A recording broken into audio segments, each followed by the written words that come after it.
let's find the zeros of this polynomial. In this case, the leading coefficient is 1. This is a sub 3. And the constant coefficient a sub 0 is negative 4.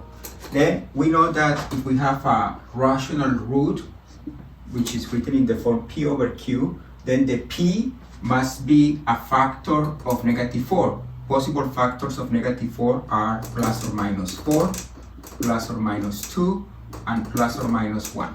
And q must be a factor of 1. The only possible factors of 1 are just plus or minus 1. Then in this case, we get that if we have a rational zero of this polynomial, it must be either plus or minus 1, or plus or minus 2, or plus or minus 4. Let's check to see each one of those is a 0. X, y. If x is 1, then we have 1 minus 5 plus 8 minus 4. This is 9 minus 9 is 0. In this case, we got lucky. The first one that we tried, it was a 0. Therefore, using the theorem that says that when we have a 0 of a polynomial, let me write it down. If x sub 0 is a 0 of p of x, then p of x can be written as x minus x sub 0 times another polynomial. That means that we can write this polynomial as x minus x sub 0 is 1, x minus 1 times another polynomial. Let's see what this other polynomial is. Let's do the division. X cubed minus 5x squared plus 8x minus 4 divided by x minus 1. What factor multiplied by x give us x cubed is x squared. We multiply this with this, we get x cubed minus x squared, and then we do the difference. X cubed minus x cubed is 0.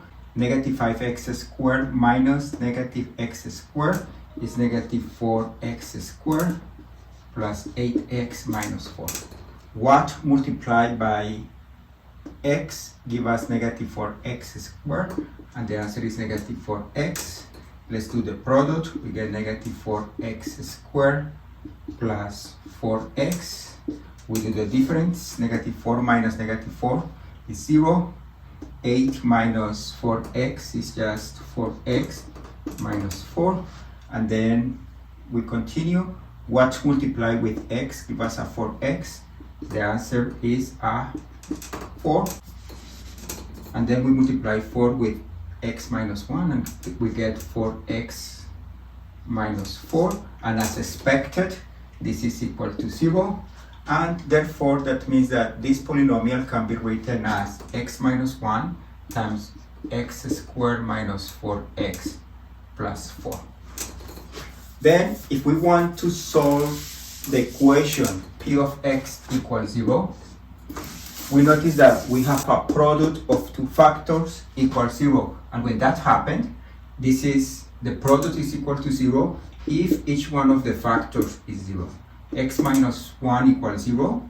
That gives us that x equals 1, which we already knew it was a 0 of this polynomial. And the other one is x squared minus 4x plus 4 equals 0. To solve this equation, we can either use the quadratic formula, but in this case, I believe we can factor. Let's see, we have x minus, two numbers that multiplied give us positive 4 and added give us negative 4. They are 2 and 2. That means that x must be equal to 2. Then in this case, this polynomial has two zeros, 1 and 2.